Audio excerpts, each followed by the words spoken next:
this country, not from rock and roll, but with rock, hammer, chisel, blood, sweat, tears, and bare hands. Wovoka, the Paiute prophet who envisioned the ghost dance to rid foreign occupation, said, "I stand up and this one of me becomes 100 of me." So today I stand with my proud fellow guest artists to become hundreds of voices for all of us. Thank you.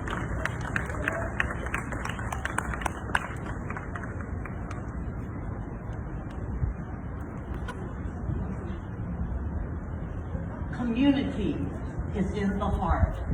Say Hui. On our journey to an unknown destiny. Say Hui. Our voices ring loud. Say Hui. Our voices ring proud. Say Hui.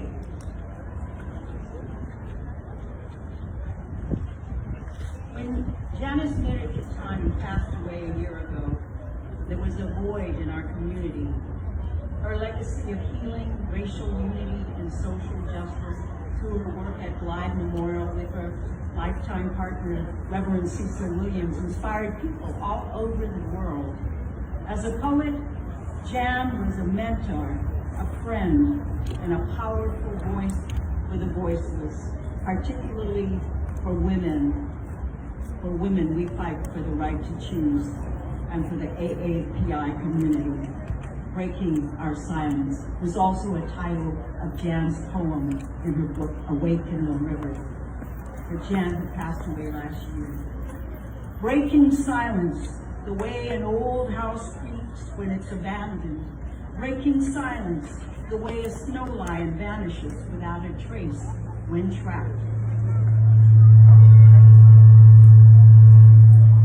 Breaking silence in the 10,000-mile march through the hills and valleys of stolen land and farms with summer squash rotting on deserted vines. Breaking silence against evacuation orders and loyalty oaths granting the dispossessed enemy alien, Jack, no boy, persona non grata. Breaking silence to lift the stigmata of incarceration from bound feet and hands. Breaking silence to reclaim our bodies, our faces, our tongues, our voices, and our children, our names, our canceled dreams, our blood inheritance. Breaking silence for the women who hold up half the sky for their men at war, fighting for the survival of the richest. Breaking silence for the forsaken, the homeless, the broken, the abused. Breaking silence to tell the truth against colonial myths, omissions, and lies.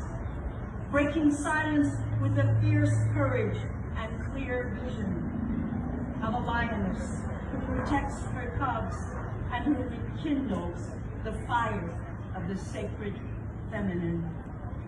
From the ashes of a broken world to give love, shelter, and hope, we break our silence.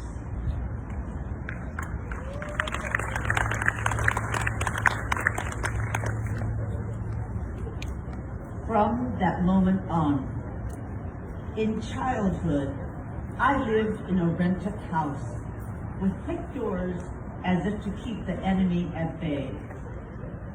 There was a grand staircase that I, head covered with a thin green blanket, walked down, pretending that I was a bride. Long ago, my papa lay wounded on the living room floor, injured by a distant relative. 3 bullets had pierced Baba's body. Another stopped by the watch in his pocket. He lived, determined not to die. I felt long ago that my suburban house was partially submerged in water. I could barely walk up the slippery cream-colored Venetian blinds that became stairs. In the dream, Mama spoke to me in Thliap, our native dialect, saying, Paula, I Uncle Wikila, good, take Gung home. He, the cook at our family's restaurant, was a flandoy who worked for us. In the U.S., we became his family. Heeding my mama, I brought his gentle spirit into my house. From that moment on, I gained a broader understanding of love.